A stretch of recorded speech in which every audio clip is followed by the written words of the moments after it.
Good morning, my friends. Welcome to Roger's Reflections on Wednesday, March 31st in the year 2021. Today I'm going to be reading a few verses from the book of Hebrews. Let's see, Hebrews chapter 12, verses 1 and 2. Hebrews 12, verses 1 and 2. Therefore, since we are surrounded by so great a cloud of witnesses, let us lay aside every weight and the sin that clings so closely, and let us run with perseverance the race that is set before us, looking to Jesus, the pioneer and perfecter of our faith, who for the sake of the joy that was set before him endured the cross, disregarding its shame, and has taken his seat at the right hand of the throne of God. The author of Hebrews had talked about the faith of Moses and Abraham and the examples that we found in the Old Testament, and all the saints and all the people had gone before.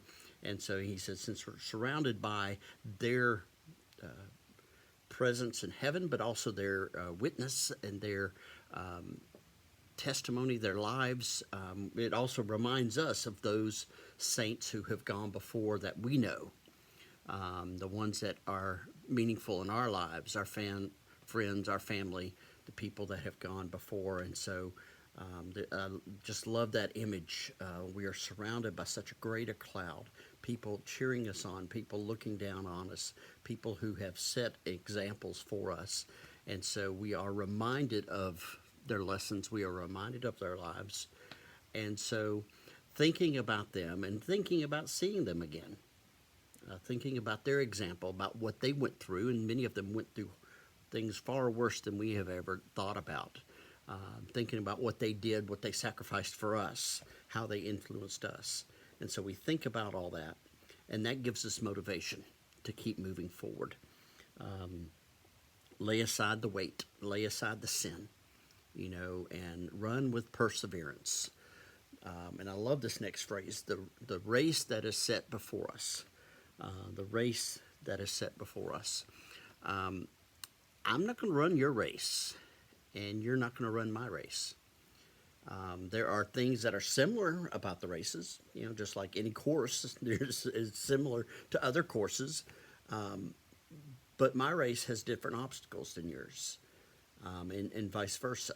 And so we are called to run the race that is set before us. Not the race necessarily we want to run. I'd love a flat race, slight downhill. I'd love that. Beautiful weather, not necessarily going to happen, but run the race that is set before you. God has you on this course for a reason. You are prepared for this. God has given you strength, whatever you need. You think, well, I can't do this. This is too tough. Well, God gives you the tools you need to run the race that is set before you.